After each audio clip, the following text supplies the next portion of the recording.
I'm currently in the midst of the thing that all of us musicians dread.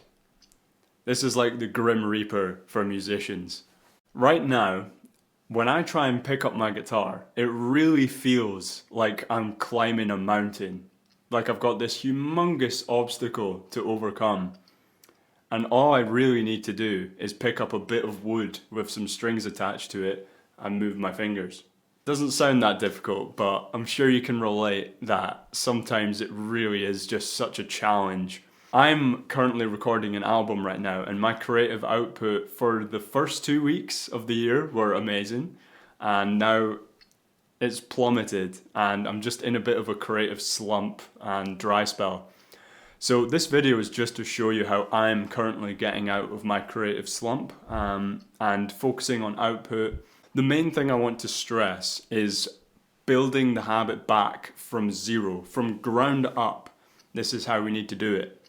So it's not about having that one practice session that's like 4 hours long and you cover everything, your fingers are blistered.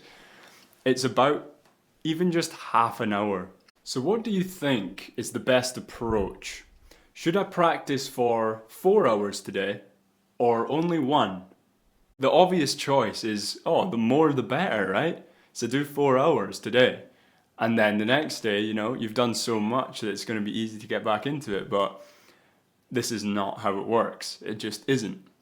If you do the 1 hour, or even less, that would be better, and build the habit back up from the ground, your brain just consciously sees it as an easier task the next day. And once you've done half an hour once, 40 minutes doesn't look so bad. Whereas when you've done 4 hours once, 2 hours still looks horrible because it's so much time, it's so much mental energy that's required to do that. So we need to build this habit back from 20 minutes even, and then 30 the next day, 45, 1 hour. You have to just stack it up like this. There's no other way to rebuild a habit. And it is annoying because you wish that you could just click your fingers and then you're back to your best. But this simply is not how life works. So I'm just going to show you what I've been doing recently to get out of this creative slump. One of the most overlooked things when it comes to rebuilding consistency is simply tracking it. So most people will try and build up a habit and they've got this mental image of their mind of, if I've been doing it this much, kind of. But we need to start thinking about this like an athlete would. And what I'm doing, and I had one for January as well, but as you can see, simply record/write. That's one, okay? Music practice with intention. YouTube upload. Just keep it simple, okay? Not all of these have to do with, there we go, ear training. And I can tick that off today. So what you guys didn't see was me doing this morning. So a simple habit tracker like that. And I'll leave a template below on just some guidelines that you could follow for creating your own habit tracker. But what I do, which is maybe not against the status quo, or maybe is against the status quo, is to also add on the other side of that page an anti-habit tracker. I've not seen many people doing this. Dan Coe talks about like anti-vision and stuff like that. So recently I discovered that I have dairy intolerance and eggs, so I've been making sure I don't eat any of that. TV after 7, stupid trips. That's basically just me going on random walks and stuff like that when I need to be working. Non-essential spending. No/minimize coffee. What else have I got? Distractions and shallow work. That's a great one. So sometimes you will be working, but you know that it's not the thing you should be doing right now. It's simply a mask of productivity. It's so that you can feel like you're being productive, but you're actually doing pretty much nothing. Shallow work has to be done, like emails, responding to people, but don't make it the highlight of your day. Don't use your most productive hours to do that. Make sure this is scheduled late in the evening or maybe just after you've eaten, stuff like that. Say no. That's another great one. Alex Hormozy talks about this when you have like a season of saying no. When you need to focus on that big project you've got. For me, it's recording the album, but You know, for you it could be something different, but you need to go into a season of saying no. So these random trips, you know, going to the pub. Sometimes I go play snooker with my mates, and I've had to kind of just go, if I have something scheduled, I'm gonna have to say no. Like, sorry, that's just it. So this is one of the things I do to get myself out of a slump, is just specifically focus on tracking the habit and just getting it up day by day, just a little bit, just a little bit, just a tick, you know? That could be 5 minutes, that could be an hour, it doesn't matter. The main thing is just showing up. Another massively important thing to do is to recognize resistance when it shows up. And this is taken from Stephen Pressfield's book, The War of Art, which is it's an inexpressible how much value is in that book for musicians and creatives. Anyone struggling in the war of art. So you need to recognize that resistance takes so many different forms and shades, and it's not as simple as you just not wanting to do it. It's things actually come up. For instance, the reason I'm recording this video is because I was about to start recording for one of my songs, and my mum just started hoovering. And it is what it is. Your mum just starts hoovering. So instead of getting angsty or whatever, I just decided, okay, I'll have a little listening break, and went downstairs, had a coffee. Now I'm back up here. Since she was doing the hoovering still, I was like, okay, I'll just record a YouTube video instead. And then, you know, it's focusing and just remaining vigilant against resistance. So I could have made a whole bunch of excuses and sat down and started scrolling social media, but instead I'm like, okay, I still have this energy right now, so I need to have creative output. Instead of letting resistance win, my willpower took over and I made the most of the situation. You'll know what this is for you. I can never just give a whole broad example because resistance covers so many different things. It could be you forgot you had someone coming around to look at the boiler or something like that, you know what I mean? And you just need to work around it, okay? You recognize that it's resistance, but sometimes you have to deal with resistance face on. Then you can come back to the creative process after it. So whatever this means for you, I'm sure you know. I'm sure you have one that's recurring, you know. It could be social media, you know, people phoning you, asking to do stuff. You need to recognize it and you need to overcome it. Also, I just want to share that this morning I started building a new habit. And instead of me coming back to a habit that I've lost, I've now started building that habit of ear training. So and how I'm building this habit, right, is this morning I literally did about 15 minutes. It was 15 minutes. Instead of doing like half an hour or an hour, like I mentioned earlier, you focus on that tiny bit of time, just a little bit, and then maybe tomorrow I'll do 20. But it doesn't matter. I just have to master the art of showing up first. Then it's time to start building on it. But we need a solid foundation. I think a lot of us are trying to build castles on a foundation of sand, and it keeps tumbling, you know? We've got this grand idea and vision of what this habit should look like, but it sinks every time.